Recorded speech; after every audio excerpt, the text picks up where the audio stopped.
करते हुए योग आसन प्राणायाम आदि करते हैं, तब इसका पूरा लाभ होता है। तो मैं आपको आपकी जिंदगी के लिए छोटे छोटे कुछ 4 नियम बताना चाहता हूं, और ये 4 नियम का पालन आप सब करिए। मैं आपको विनम्रता पूर्वक लेकिन विश्वास से कहता हूं कि ये 4 नियम का जो भी पालन करेगा, जिंदगी में बीमारी और रोग उसको कभी आएंगे नहीं। परम पूजनीय स्वामी रामदेव जी खुद 40-45 साल से इन 4 नियमों का पालन करते हैं। आप भी अगर ये पालन करेंगे तो बहुत अच्छा होगा। मैं भी करता हूं मेरे जीवन में। मैं पिछले 15 वर्षों से योग प्राणायाम करता हूं, उसके साथ कुछ नियम मैंने बनाए हैं, वो नियम का पालन करता हूं, और वही नियम आपको बताना चाहता हूं। स्वामी जी पालन करते हैं, मैं करता हूं, हमारे लाखों योग शिक्षक करते हैं, और इन नियमों का पालन करने से हमको इतना लाभ हुआ है कि कभी बीमारी आती नहीं। 15 साल से मैंने हर बार मेरा बीपी चेक किया, नॉर्मल है, शुगर नॉर्मल है, ट्राइग्लिसराइड्स नॉर्मल है, कोलेस्ट्रॉल नॉर्मल है। पिछले 15 साल में कभी सर्दी जुकाम भी नहीं हुआ, गला भी नहीं बैठा, कभी हॉस्पिटल नहीं देखा, कभी डॉक्टर के पास नहीं गए, क्योंकि जरूरत नहीं पड़ी। और वो जरूरत नहीं पड़ी क्योंकि हम निरोगी हैं, स्वस्थ हैं। ये निरोगी और स्वस्थ होने के लिए आयुर्वेद की एक छोटी सी जानकारी आपसे मैं शेयर करना चाहता हूं। आयुर्वेद में ये कहा गया है कि किसी भी व्यक्ति को निरोगी होना है, रोग मुक्त होना है, तो अपने जीवन में 3 बातों का ध्यान रखे। अपना वात, पित्त और कफ, तीनों का संतुलन रखे। वो 3 तरह के दोष हैं हमारे शरीर में, वात, पित्त, कफ। आपने सुना होगा, ये त्रिदोष आधारित शरीर है। जब वात बहुत बिगड़ जाता है तो 80 से ज्यादा रोग आते हैं। जब पित्त बहुत बिगड़ जाता है तो लगभग 46 से 50 रोग आते हैं, और जब कफ बिगड़ जाता है तो 28 रोग आते हैं, और वात, पित्त, कफ तीनों बिगड़ जाएं तो 148 रोग आते हैं। सर्दी, खांसी, जुकाम से लेकर और कैंसर तक जो आखिरी रोग माना जाता है, ये सब वात, पित्त, कफ के बिगड़ने का खेल है। तो इस देश के आयुर्वेद चिकित्सा के सबसे महान लोगों में से कुछ नाम आप जानते हैं, जैसे चरक ऋषि, जैसे सुश्रुत ऋषि। ऐसे एक ऋषि हुए बाघभट्ट। बाघभट्ट ऋषि ने एक पुस्तक लिखी है, उसका नाम है अष्टांग हृदयम, और एक पुस्तक लिखी है, उसका नाम है अष्टांग संग्रहम। इन दोनों पुस्तकों में उन्होंने 7000 नियम बताए हैं। उनमें से 4 बताता हूं, अच्छे लगे तो आज से ही पालन करो, और दूसरों को भी बताओ, ताकि कोई भी इन नियमों का पालन करे तो बीमार ही ना पड़े। ये चारों नियम हैं वात, पित्त और कफ को संतुलित रखने के लिए। अब वात, पित्त, कफ तीनों एक साथ आपके संतुलित रहें, तो उसके लिए पहला नियम है खाना खाने के तुरंत बाद पानी नहीं पीना। ये पहला नियम है। आप बोलेंगे ये तो बड़ी मुश्किल बात है, खाना खाते ही पानी पीते हैं हम तो सबके सब, और बिना पानी पिए खाना ही नहीं खाते। कई लोग तो खाने से ज्यादा पानी पीते हैं, खाना कम खाते हैं, पानी ज्यादा पीते हैं। ये खाना खाने के बाद पानी कभी भी नहीं पीना, क्योंकि महर्षि बाघभट्ट कहते हैं भोजनांते विषम वारी, माने भोजन के अंत में पानी पियो तो जहर के पीने के जैसा है। इसलिए वो कहते हैं कभी भी खाने के तुरंत बाद पानी मत पियो। अब आप मुझे पूछोगे क्यों नहीं पिए, कारण बता दो। कारण मैं बताना चाहता हूं सरल भाषा में। हम जब खाना खाते हैं ना, तो पेट में सारा खाना इकट्ठा होता है। पेट में एक स्थान होता है, उसको हम कहते हैं जठर। संस्कृत में, हिंदी में जठर कहते हैं, अंग्रेजी में उसको एपिगैस्ट्रियम कहते हैं, हिंदी में कुछ लोग उसको आमाशय भी कहते हैं। ये जठर छोटा सा स्थान है। आपके पेट में नाभि है ना, उसके लेफ्ट साइड में बाईं तरफ छोटा सा स्थान है। सारा खाना आपका इसी स्थान पर आता है। जो भी आप खाते हो, रोटी, चावल, दाल, सब्जी, दूध, दही, कुछ भी खाओ, सब कुछ जठर में आता है। अब जठर में जैसे ही खाना इकट्ठा होता है तो उसमें आग जलती है, और उस आग को कहते हैं जठर अग्नि। मिला के बोल देते हैं जठराग्नि। आप जैसे ही खाना खाते हो, पेट में, जठर में अग्नि जलती है, वो अग्नि खाने को पचाती है, और अग्नि खाने को ऐसे ही पचाती है जैसे रसोई घर की अग्नि खाने को पकाती है। आपके रसोई घर में आप अग्नि जलाओ, उसके ऊपर दूध रख दो, दूध में थोड़ा चावल डाल दो, अग्नि जब तक जलती रहेगी खीर तब तक बनती रहेगी। आप घर में अग्नि जलाओ, उसके ऊपर पानी रख दो, उसमें दाल डाल दो, दाल की पकने की क्रिया तब तक चलेगी जब तक अग्नि जलेगी। ऐसे ही पेट में होता है, जैसे ही आपने खाना खाया पेट में अग्नि जलती है, और जब तक अग्नि जलती है तो खाने के पचने की क्रिया चलती है। जैसे रसोई घर में खाना पकाते हैं वैसे ही पेट में भी खाना पकता है, इसी को हम पचने की क्रिया कहते हैं, अंग्रेजी में उसको डाइजेशन कह देते हैं। तो आपने खाना खाया, पेट में अग्नि जल गई, अब वो खाने को हजम करेगी, पचाएगी। अब मुझे एक प्रश्न का उत्तर दो आप, कि जैसे ही आपने खाना खाया पेट में अग्नि जल गई और वो खाने को पचा रही है, तुरंत आपने गट गट गट गट पानी पी लिया और खूब ठंडा पानी पी लिया, बर्फ मिलाया हुआ पानी पी लिया, फ्रिज का पानी पी लिया, क्या होने वाला है? अग्नि जलेगी कि बुझेगी? अग्नि के ऊपर पानी डालो तो अग्नि और पानी की दोस्ती नहीं है, दुश्मनी है, पानी अग्नि को बुझा देता है।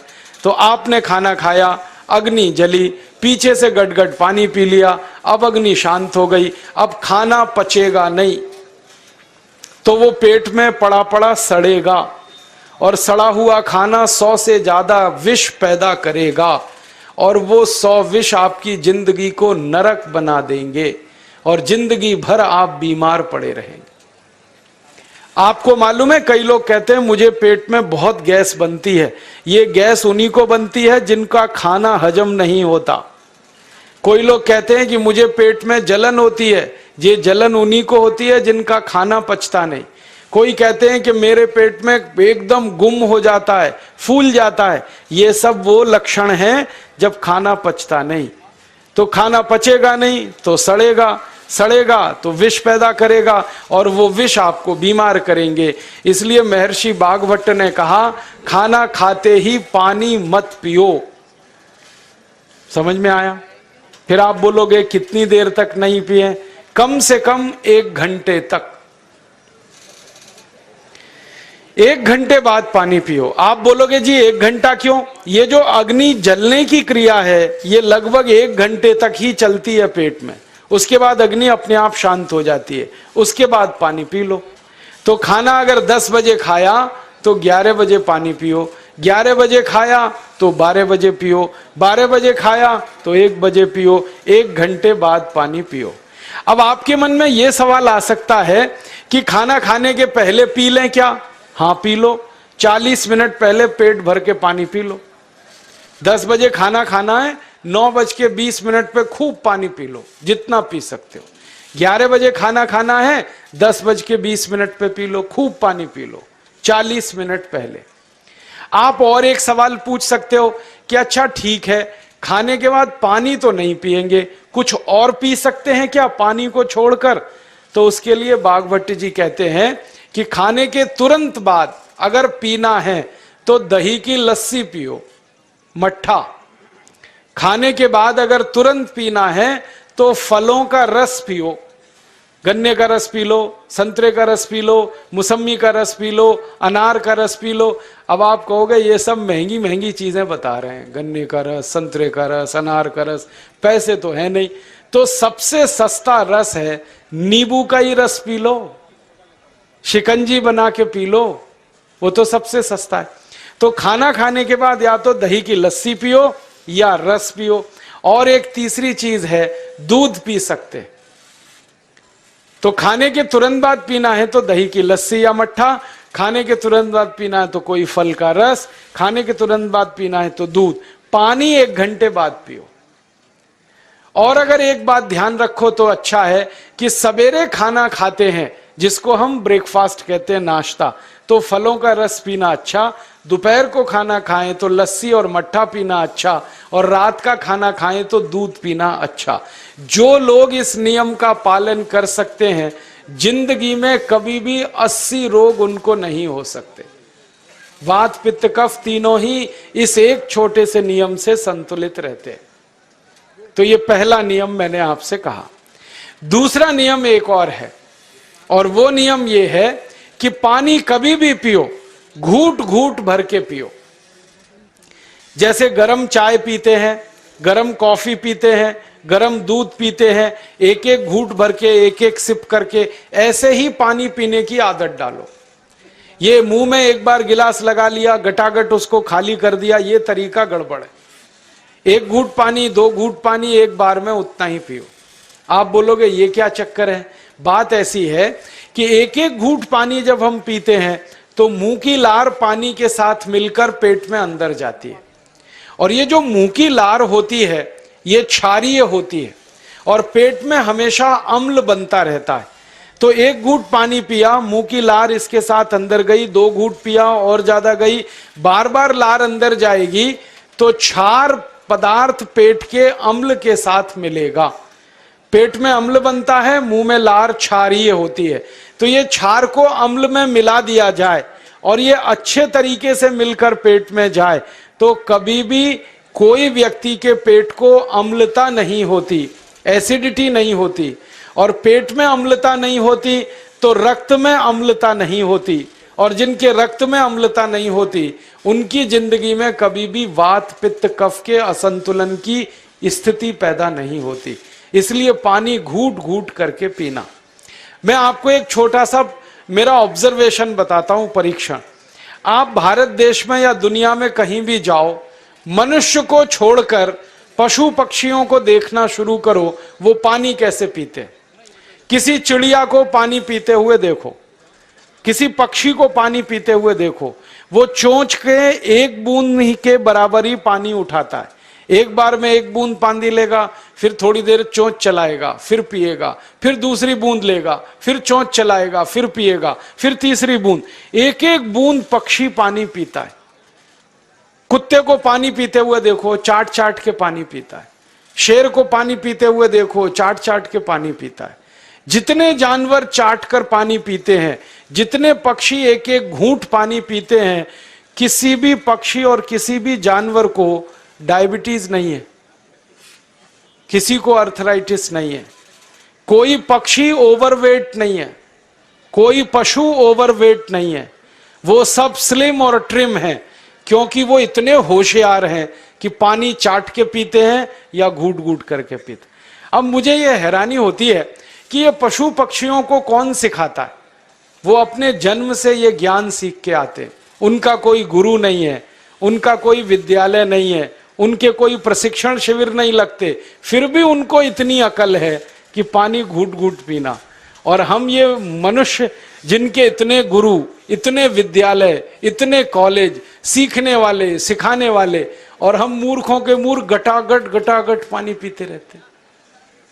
तो पानी पीने का तरीका बदल दो, घूट घूट भर के पानी पियो।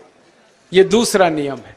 तीसरा नियम है कि जिंदगी में कितनी भी प्यास लगे, ठंडा पानी कभी मत पियो। बर्फ डाला हुआ पानी, फ्रिज में रखा हुआ पानी, वाटर कूलर का पानी जिसका तापमान बहुत कम है, ये कभी मत पीना। क्यों? क्योंकि शरीर आपका गर्म है और पानी ठंडा है। अब होता क्या है वो मैं समझाता हूं सरल भाषा में।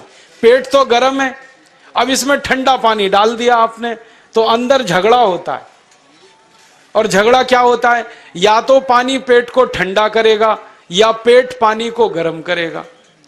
अगर पानी ने पेट को ठंडा कर दिया तो पेट के ठंडा होते ही हृदय ठंडा होता है, हृदय के ठंडा होते ही मस्तिष्क ठंडा होता है, मस्तिष्क के ठंडा होते ही आदमी ठंडा होता है, और आदमी ठंडा होते ही राम नाम सत्य होती है। आपको मालूम है जब शरीर ठंडा पड़ जाता है तो घर में भी नहीं रखते, निकाल के बाहर सड़क पे रख देते। जो घर आपने बनाया अपनी मेहनत से, शरीर के ठंडा पड़ते ही निकाल बाहर करते हैं उस घर में से, और फिर चिल्लाने लगते हैं लेके जाओ, जल्दी लेके जाओ, इसको जला के आओ। माने ठंडे शरीर की इज्जत नहीं है। तो ठंडा पानी क्यों पी रहे हो भाई? बंद कर दो। कोई जानवर ठंडा पानी नहीं पीता, कोई पक्षी नहीं पीता। तो आप ये ठंडा पानी पीना बंद करो, सादा पानी पीना शुरू करो। और गर्मी के दिनों में बहुत अगर आपको तकलीफ है तो मिट्टी के घड़े का पानी पी लेना, फ्रिज का और बर्फ का नहीं पीना। ये तीसरा नियम है। और चौथा और आखिरी नियम है कि आप सवेरे ही सवेरे जब सोकर उठते हो तो सबसे पहले पानी पियो। जैसे ही आपकी आंख खुल गई तो पहले 2-3 गिलास पानी पी लो, उसके बाद आप टॉयलेट में जाओ। उठते ही पानी पियोगे तो 2 फायदे हैं। पहला फायदा यह है कि पानी पेट में जाकर बड़ी आंत को साफ करता है, और जैसे ही बड़ी आंत की सफाई होगी पेट पे दबाव पड़ेगा और आप संडास घर में जाएंगे, 2-3 मिनट में पेट आपका साफ हो जाएगा। जिनका पेट सुबह एक बार में साफ हो जाता है उनकी जिंदगी में कभी रोग नहीं आता। इसलिए सुबह सुबह उठते ही पेट साफ होना जरूरी है। और उठते ही पानी पियोगे तो मुंह की जो लार है वो पानी के साथ मिलकर अंदर जाएगी। सुबह पेट में एसिड की मात्रा ज्यादा होती है, इसलिए लार का पेट में जाना बहुत जरूरी है। इसलिए सुबह उठते ही पानी पीना बहुत जरूरी है। ये 4 नियम हैं आयुर्वेद के। पहला नियम, खाना खाने के 1 घंटे बाद पानी पीना। दूसरा नियम, पानी को हमेशा घूट घूट भर के पीना। तीसरा नियम, कभी भी जिंदगी में ठंडा पानी नहीं पीना। और चौथा और आखिरी नियम, सवेरे उठते ही सबसे पहले पानी पीना। 4 नियमों का पालन जो भी अपने जीवन में कर सकता है वो वात पित्त कफ तीनों को संतुलित रख सकता है। और जिसका वात पित्त कफ संतुलित है उसके जीवन में बीमारी नहीं आती है। और जो बीमार नहीं पड़ते हैं वो स्वस्थ और तंदुरुस्त और सुखी रहते हैं। उनकी जिंदगी का खर्चा कम होता है और देश का भी बहुत सारा पैसा बचता है। आपको शायद मालूम है या नहीं, 1 साल में हम जब बीमार पड़ जाते हैं भारतवासी तो साल का करीब 6 लाख करोड़ रुपया हमारा खर्च हो जाता है उन बीमारियों का इलाज करने में। इसलिए इतना पैसा फालतू में हम खर्च करें हर साल 6 लाख करोड़, ये बहुत बड़ी रकम है। इससे बेहतर यह है कि हम बीमार ही नहीं पड़ें और स्वस्थ रहें, सुखी रहें। और ये 6 लाख करोड़ का जो खर्चा हम करते हैं बीमार पड़ने पर, अक्सर ये एलोपैथी की दवाएं खाने में खर्च होता है। और जो एलोपैथी की दवाएं हम खा रहे हैं जैसे paracetamol, Baralgan, butazone, oxyphenbutazone, aspirin, Disprin, Novalgin, ये सब ऐसी खराब दवाएं हैं जो दुनिया के देशों में 20 साल पहले बंद हो चुकी हैं, भारत में धड़ल्ले से बिक रही हैं और हमको बीमारियों से ज्यादा गंभीर बीमारियों में फंसा रही। ज्यादातर दवाएं जो आप खाते हो वो किडनी खराब कर देती हैं, लीवर खराब कर देती हैं, आंतों में घाव कर देती हैं, विकलांगता आ जाती है, पैरालिसिस हो जाता है, ब्रेन हेमरेज हो जाता है, हार्ट अटैक आ जाता है। दुनिया में लगभग इस समय 84,000 दवाएं बिकती हैं और आपको सुनकर हैरानी होगी उनमें से मात्र 117 दवाएं हैं जो काम की हैं, बाकी सब बेकार की दवाएं हैं। उन बेकार की दवाओं को खाकर हम 6 लाख करोड़ खर्च करते हैं। ये बहुत दुख और अफसोस की बात है। और ये 6 लाख करोड़ का खर्चा समाज के वो लोग करते हैं जिनको जिंदगी में हर समय अपना आर्थिक स्थिति को देख के चलना पड़ता है, जिनकी आमदनी बहुत नहीं है, जिनके घर में आमदनी के बहुत ज्यादा साधन नहीं है, उनको ये पैसा खर्च करना पड़ता है। तो कई बार क्या होता है, किसी का घर बिक जाता है, किसी का खेत बिक जाता है, किसी के घर के गहने गिरवी रख जाते हैं, किसी को कर्ज लेना पड़ जाता है, किसी को कर्ज लेकर दोबारा कर्ज लेना पड़ जाता है। मैंने इस हिंदुस्तान में पिछले 15 साल के प्रवास में देखा कि गांव-गांव के गरीब किसान कर्ज ले लेकर ये महंगी दवाएं खाकर इलाज करते हैं, डॉक्टरों को पैसा देते हैं, दवा कंपनियों को देते हैं, और वो पैसा फिर इस देश में से दूसरे देश में चला जाता है, क्योंकि अक्सर ये दवाएं बनाने वाली कंपनियां विदेशी होती हैं। तो हम 6 लाख करोड़ खर्च करें अपने खून पसीने की कमाई का, उससे अच्छा ये है बीमार ही ना पड़ें, दवा खाने की जरूरत ही ना पड़े, तो हम सुखी रहें, स्वस्थ रहें। तो योग प्राणायाम करें, 4 नियमों का जीवन में पालन करें, बहुत आसान है आपके लिए। चैनल को लाइक करें, सब्सक्राइब करें और शेयर करें। देखने के लिए बहुत बहुत धन्यवाद।